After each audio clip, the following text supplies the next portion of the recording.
আসসালামু আলাইকুম। এখন শুনবেন সংবাদ শিরোনাম। ধীরে ধীরে স্বাভাবিক হচ্ছে খাগড়াছড়ির পরিস্থিতি। অবরোধ শিথিল হওয়ায় কড়া পাহারায় চলছে যানবাহন। প্রতিবেশী দেশের ইন্ধনের হঠাৎ পাহাড়ে অস্থিরতায় দেশি বিদেশি ষড়যন্ত্র দেখছেন রাজনৈতিক দলের নেতারা। সহিংসতা ও অবরোধের কারণে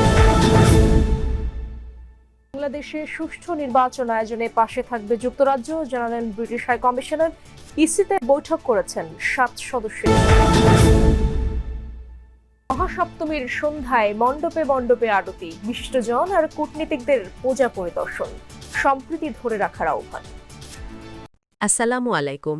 এতক্ষণ শুনছিলেন সংবাদ শিরোনাম, এখন শুনবেন বিস্তারিত। খাগড়াছড়ির গুইমারায় সংঘর্ষে আহতদের চিকিৎসার জন্য সড়কপথে অবরোধ দুপুর 12টার পর থেকে শিথিল করে জুম্মু ছাত্র জনতা। এরপর থেকেই পার্বত্য জেলা খাগড়াছড়ির পরিস্থিতি কিছুটা স্বাভাবিক হতে শুরু করে। সাজেকে 3 দিন আটকে থাকা পর্যটকরাও ফিরতে শুরু করেছেন। দ্রুতই সম্প্রীতি ফিরে আসুক এমন প্রত্যাশা স্থানীয় অধিবাসীদের। গুইমারার রামসা বাজার যেন পড়ে যাওয়া এক বিধ্বস্ত জনপদ, যেখানে স্বপ্ন পড়েছে শত পরিবারের, ছাই হয়েছে বেঁচে থাকার সম্বল।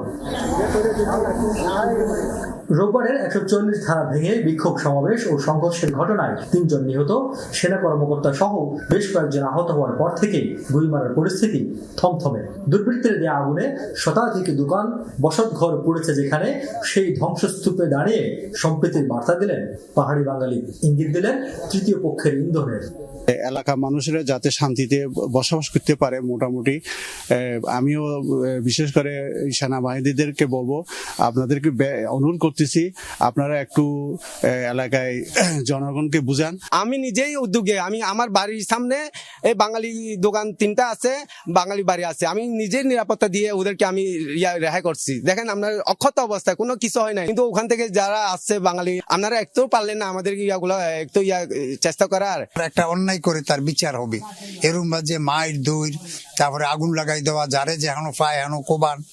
জম্মু ছাত্র জনতার ব্যানারে রাতে ফেসবুকে 3 পার্বত্য জেলায় অবরোধের ঘোষণা দিলেও শর্ত সাপেক্ষে সকালে দুপুর 12টার পর থেকে শিথিলের ঘোষণা দেওয়া হয়। এরপর থেকেই পরিস্থিতি কিছুটা স্বাভাবিক হতে শুরু করে। সেনাবাহিনী ও বিজিবির সাহায্যে দূরপাল্লার পরিবহনগুলোকে একসাথে নির্দিষ্ট সময়ে আনা নেয়া করা হয়। ফলে সাজেকে আটকে পড়া পর্যটকরা নিজ নিজ গন্তব্যে ফিরতে শুরু করেছেন। প্রশাসনের নিরাপত্তা দিয়ে আমাদেরকে যাত্রীদেরকে সেবা দিয়ে নিয়ে যাচ্ছে। তো প্রশাসন কতক্ষণ সেবা দেবে?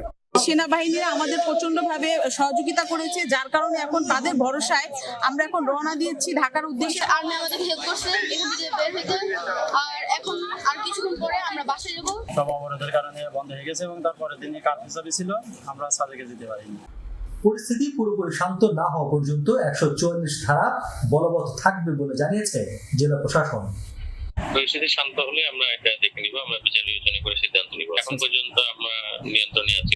কিছু দোকানপাট খুললেও খাগড়াছড়িতে বেশিরভাগ ব্যবসা প্রতিষ্ঠান ছিল বন্ধ। কদিন পর পর সংঘাতে পাহাড়ের পর্যটন খাত ক্ষতিগ্রস্ত হচ্ছে বলে দাবি স্থানীয় ব্যবসায়ীদের। এই ধরনের ঘটনা ঘটলে পর্যটকদের উপরে প্রভাব ফেলে এবং পর্যটন খাতের উপরে প্রভাব পড়ে, যা অর্থনৈতিকভাবে ক্ষতিগ্রস্ত। বিভেদ ভুলে সবুজ পাহাড়ে দ্রুতই সম্প্রীতি ফিরে আসুক এমন প্রত্যাশা স্থানীয় অধিবাসীদের।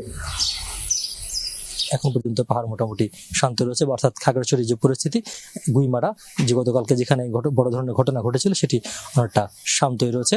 শহরের অবস্থা অনেকটা স্বাভাবিক, জনজীবন, মানুষ চলাফেরা করতে শুরু করেছে, যানবাহন শুরু করেছে, দোকানপাট আস্তে আস্তে ধীরে ধীরে খুলতে শুরু করেছে।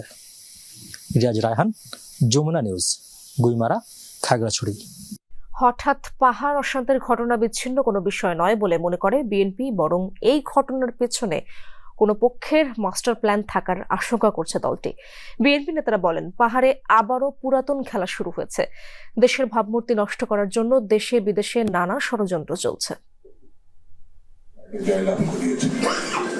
দেশের চলমান সংকট নিরসনে জাতীয় নির্বাচনের কোনো বিকল্প নেই এমন শিরোনামে জাতীয় প্রেস ক্লাবে আলোচনা সভার আয়োজন করে জাতীয়তাবাদী মুক্তিযোদ্ধা দল ও প্রজন্ম দল। আলোচনায় উঠে আসে দেশের উত্তপ্ত রাজনীতির পাশাপাশি পাহাড়ি অঞ্চলের সংঘাতের ইস্যু। এখানে একটি নেতৃত্বমূলক পার্লামেন্ট প্রতিষ্ঠা করতে হবে।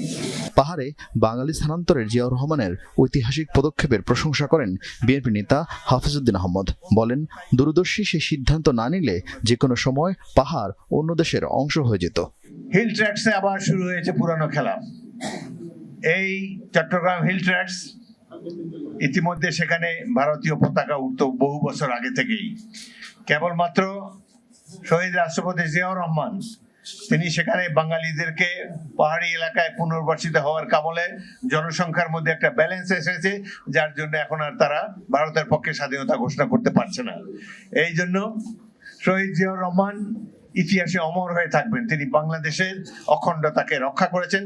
নয়াপল্টনে সাংবাদিকদের সাথে আলাপে আরেক বিএনপি নেতা রিজভী আহমেদ হঠাৎ পাহাড়ে সংঘাতময় পরিস্থিতির পেছনে নানামুখী ষড়যন্ত্রের অভিযোগ তোলেন। পাহাড়ে হঠাৎ করে এই সমস্ত বিষয়গুলো মানুষকে নানাভাবেই ভাবিয়ে তুলছে। প্রতিটি ঘটনার সাথে কোনো চক্র জড়িত আছে।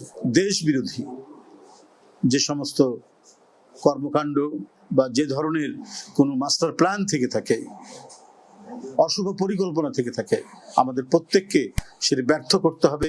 প্রেস ক্লাবে আরেক অনুষ্ঠানে বিপ্লবী ওয়ার্কার্স পার্টি সাইফুল হক পাহাড় শান্ত করতে সরকারের দৃশ্যমান ভূমিকা না থাকায় সমালোচনা করেন।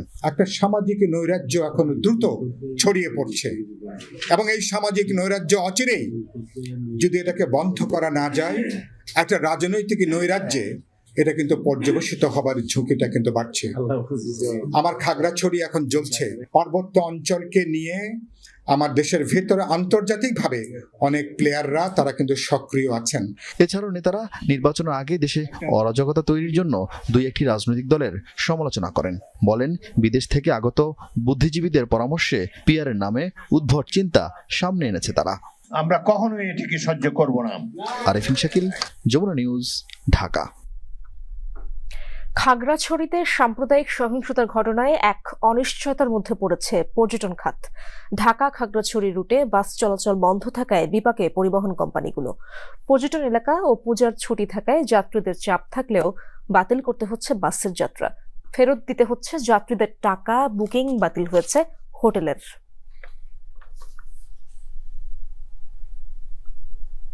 ইম্পেরিয়াল এক্সপ্রেস আরামবাগ কাউন্টারে বলছিলাম, খাগড়াছড়িতে 134 ধারা জারির কারণে আপনার হচ্ছে গাড়িটা আজকে যাবে না। ইম্পেরিয়াল এক্সপ্রেস বাসের কর্মকর্তা নাজমুল হাসান ইমন গত দুদিন ধরে যাত্রীদের এভাবেই জানাচ্ছেন ঢাকা খাগড়াছড়ির যাত্রা বাতিলের সিদ্ধান্ত। লোকসান বলতে আপনার দেখা যাচ্ছে একটা গাড়িতে প্রায় 30টা সিট থাকে। দেখা যাচ্ছে গত পরশু দিনও গাড়ি অমিট করা লাগছে, যায়নি, তাদেরকে রিফান্ড করেছে। গতকালকেও যায়নি, তাদেরকে রিফান্ড করা হচ্ছে। আজকে যা আসবে দেখছে আশাকে অমিট করতে হচ্ছে। ম্যাক্সিমাম অনেক লস হচ্ছে। ওনারা অনলাইনের সাথে নাম্বার দিয়ে দিচ্ছে, অনলাইন যোগাযোগ যে মাধ্যমে টিকিট মাধ্যমে টিকিট রিফান্ড পেয়ে যাচ্ছে। ইম্পেরিয়াল বাসের মতো রাজধানীর আরামবাগের শ্যামলী পরিবহনেরও একই অবস্থা, যাত্রা বাতিল, তাই রিফান্ড করতে হচ্ছে টিকিটের টাকা। গতকালকে আমরা ফোন দিয়েছি যে আমাদের গাড়িটা বন্ধ আছে, আমরা গাড়িটা ছাড়ছি না। তখন উনি বলল যে ঠিক আছে, সমস্যা নাই, যেহেতু আপনাদের গাড়ি ছাড়বেন না তাহলে আমাদের টাকাটা রিফান্ড করে দেন। তো উনি এই যে মাত্র আপনাদের সামনে আসলো, আসার পরে যে টিকিটটা দিয়ে দিল, আমি এই যে আপনাদের সামনে ওনাকে রিফান্ড করে দিলাম 14,000 টাকা, আপ ডাউন 14,000 টাকার টিকিট। এরকম